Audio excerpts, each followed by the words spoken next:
Indian history 10,000 bits part 46 పల్లవులు. ఈ చాప్టర్లో ఎక్కువగా టెంపుల్స్ పైన ఫోకస్ చేయండి ఫ్రెండ్స్. పల్లవులు కంచిని రాజధానిగా చేసుకొని దక్షిణ భారతదేశాన్ని అప్రతిహాత చక్రంగా పరిపాలించారు. పల్లవుల పుట్టుక విషయంలో చరిత్రకారుల్లో భిన్నాభిప్రాయాలు ఉన్నప్పటికీ కూడా వీరు తొండై మండల వాసులు అనే అభిప్రాయాన్ని ఎక్కువ మంది చరిత్రకారులు బలపరిచారు. తొండై అంటే అర్థం తీగ లేదా లత. పల్లవులపై చరిత్రకారుల అభిప్రాయాలు: వీరు ఇరాన్ నుండి వచ్చిన పర్షియన్స్ లేదా శకపహ్లవ వంశానికి చెందినవారు అని ఆచార్య లూయిరైస్ తెలిపారు. శకపహ్లవ వంశం గురించి మనం ప్రీవియస్ చాప్టర్స్లో చూసాం. పల్లవులు దక్కన్ని పాలించిన వాకాటక వంశస్థులు అని జయస్వాల్ తెలిపారు. పల్లవులు తమిళనాడులోని తొండై మండల వాసులు అని కృష్ణస్వామి అయ్యంగార్ తెలిపారు. పల్లవులు ఆంధ్రాకి చెందినవారు అని నేలటూరి వెంకటరమణయ్య తెలిపారు. ప్రాచీన పల్లవులు మరియు నవీన పల్లవులు అనే రెండు ఉన్నాయి ఫ్రెండ్స్. అయితే ఈ ప్రాచీన పల్లవులే నవీన పల్లవుల లేదా వేరే వాళ్ళు పల్లవ సామ్రాజ్యం పేరుతో ఇంకొక రాజ్యాన్ని ఏర్పాటు చేశారా అనేది తెలియట్లేదు. సో ఎలాంటి ఆధారాలు దొరకలేదు. ముందుగా ప్రాచీన పల్లవుల గురించి చూద్దాం.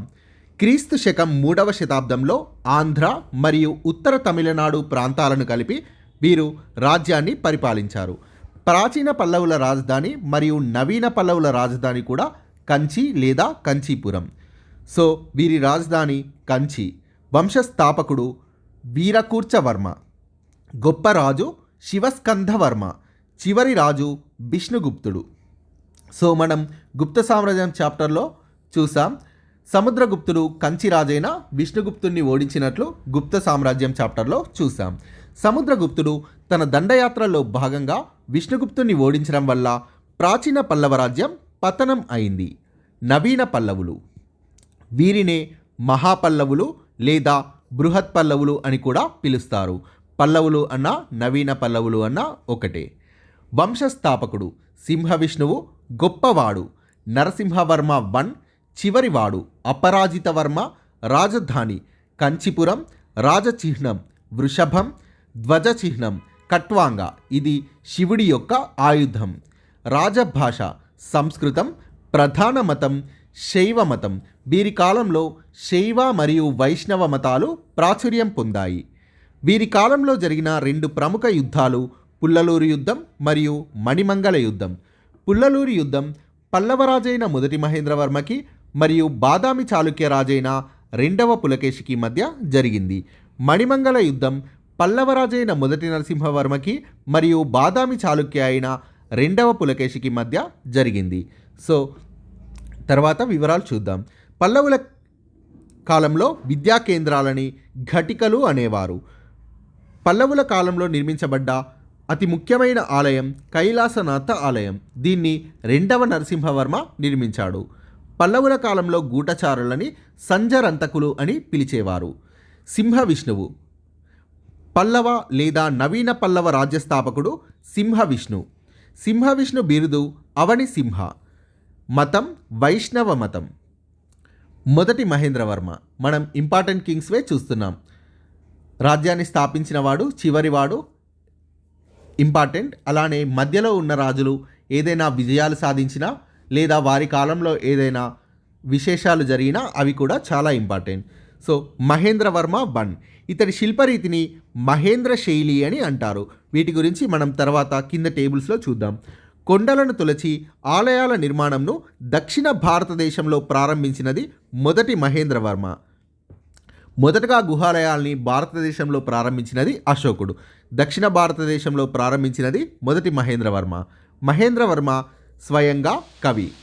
మొదటి మహేంద్రవర్మ ఎవరి ప్రభావంతో శైవ మతాన్ని స్వీకరించాడు? అప్పార్ లేదా తిరునవక్కరసు. ప్రారంభంలో మొదటి మహేంద్రవర్మ జైన మతస్థుడు. ఇతడు మొదటి మహేంద్రవర్మ ప్రభావంతో అప్పార్ లేదా తిరునవక్కరసు ప్రభావంతో శైవ మతాన్ని స్వీకరించాడు. శైవ మతస్థులను నాయనార్లు అని అంటారు. వీరు 63 మంది ఉన్నట్లు పెరియ పురాణం పేర్కొంది. వీరిలో ప్రముఖుడు అప్పార్.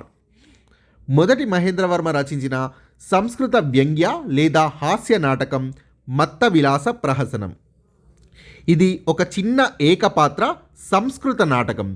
కాపాలిక, పాశుపత శైవశాఖలు, బౌద్ధ మరియు జైన మతంలోని విచిత్రమైన అంశాలను సరదాగా చూపే వ్యంగ్య నాటకం. ఈ నాటకంలో హీరో సత్యసోముడు. సో ఈ నాటకంలో ఈ మతాలన్నింటినీ మొదటి మహేంద్రవర్మ విమర్శించాడు. సత్యసోముడు అనే త్రాగుబోతు జైన మతంలో ఉన్నట్లు, ఇతడి అవినీతి పరురాలైన భార్య దేవసోమ బౌద్ధ మతంలో ఉన్నట్లు, బబ్రుకల్ప అనే ఉన్మాది పాశుపతంలో ఉన్నట్లు ఈ నాటకంలో మొదటి మహేంద్రవర్మ చూపించి వీటన్నింటినీ, ఈ మతాలన్నింటినీ విమర్శించాడు.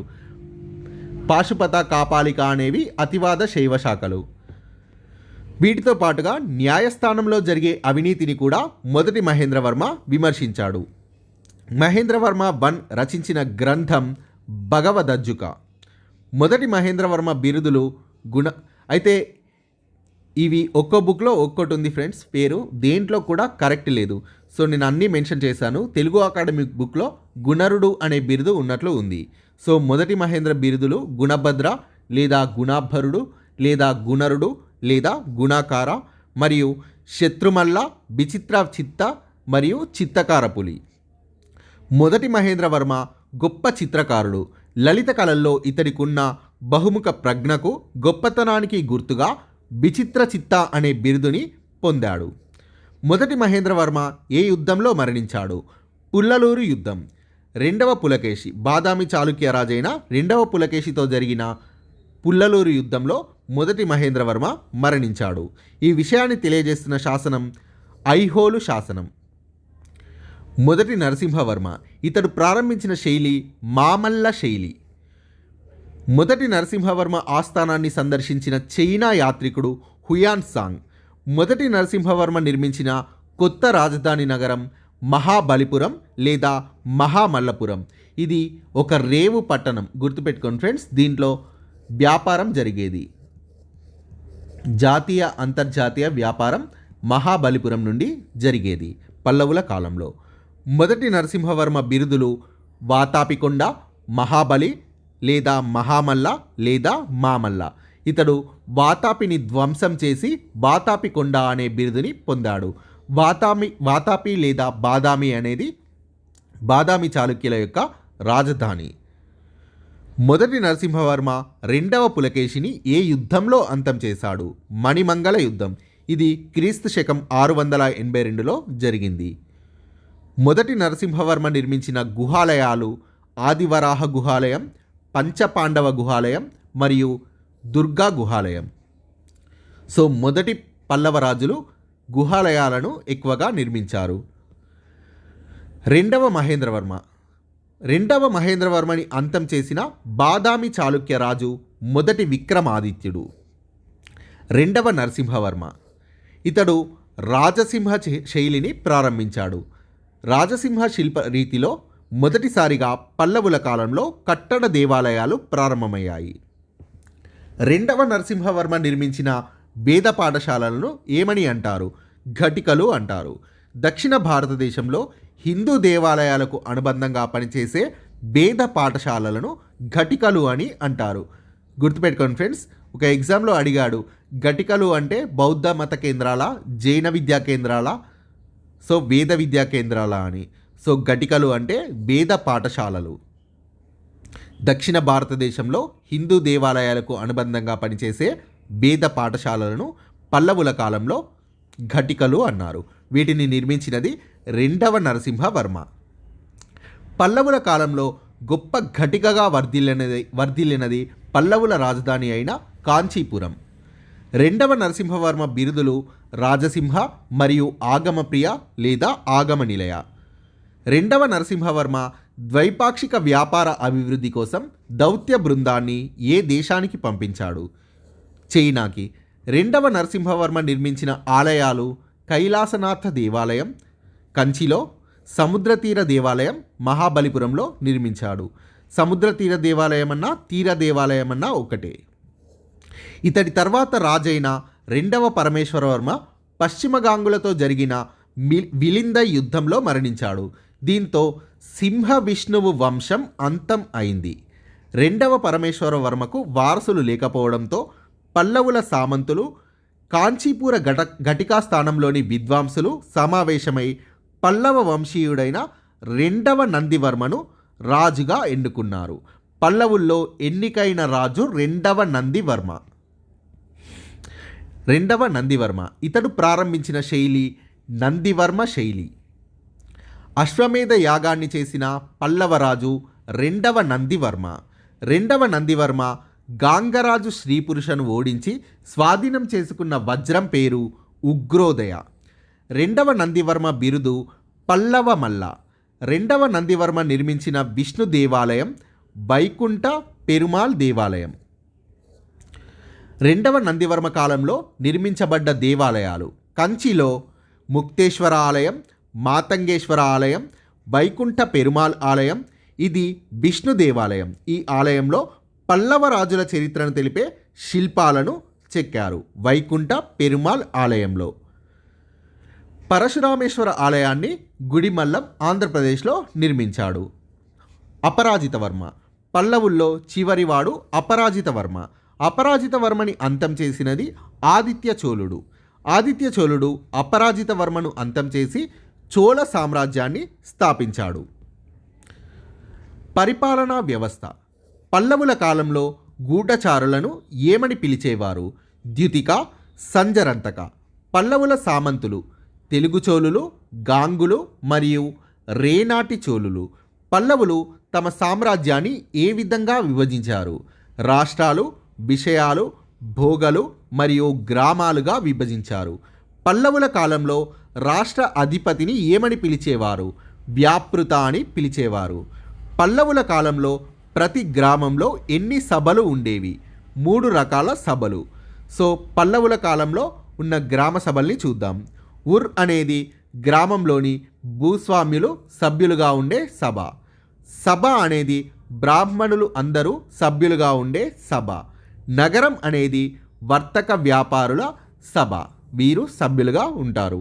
పల్లవుల కాలంలో గ్రామ సభలు గ్రామ పరిపాలనా వ్యవహారాలను పల్లవుల కాలంలో గ్రామ సభలు గ్రామ పరిపాలనా వ్యవహారాలను ఏ అధికారి సలహా మేరకు నిర్వహించేవి? గ్రామ భోజకుడు అనే అధికారి సలహా మేరకు గ్రామ సభలనేవి గ్రామ పరిపాలనా వ్యవహారాలను నిర్వహించేవి. పల్లవుల కాలంలో న్యాయ వ్యవహారాలను, సివిల్, క్రిమినల్ కేసులను పరిష్కరించే కోర్టులను ఏమని పిలిచేవారు? ధర్మాసనాలు అని పిలిచేవారు. కేసులను విచారించి శిక్షలు విధించే అధికారం ధర్మాసనం కలిగి ఉండేది. ఆర్థిక పరిస్థితులు. పల్లవుల కాలంలో ప్రధాన పంట వరి ధాన్యం. పల్లవుల కాలంలో ముఖ్య ఆదాయ మార్గం భూమి శిస్తు. పల్లవుల కాలంలో వర్తక శ్రేణులను ఏమని పిలిచేవారు? నానాదేశి, మణిగ్రామం. పల్లవుల రాజ్యంలో ప్రధాన ఓడరేవులు మహాబలిపురం, నాగపట్నం. పల్లవుల కాలంలో దేశీయ, విదేశీయ వర్తకం భారీ ఎత్తున కొనసాగింది. ఈ ఓడరేవుల ద్వారా చైనా, ఆగ్నేయాసియా రాజ్యాలతో భారీ ఎత్తున వర్తకం నిర్వహించారు. సాహిత్యం. పల్లవుల రాజభాష సంస్కృతం. పల్లవుల కాలంలోని సంస్కృత కవులు దండి మరియు భారవి. సో ఇక్కడ సంస్కృత కవులు అని ఇచ్చాను కాబట్టి ఇవన్నీ సంస్కృతంలో రచించినవి అని గుర్తుపెట్టుకోండి ఫ్రెండ్స్. దండి అనే సంస్కృత కవి దశకుమార చరిత, అవంతి సుందరి కథాసార అనే కావ్యాలను రచించాడు. భారవి అనే సంస్కృత కవి కిరాతార్జునీయం అనే పౌరాణిక గ్రంథంని రచించాడు. నెంబర్ ఆఫ్ టైమ్స్ ఎగ్జామ్స్లో అడిగిన క్వశ్చన్ ఇది.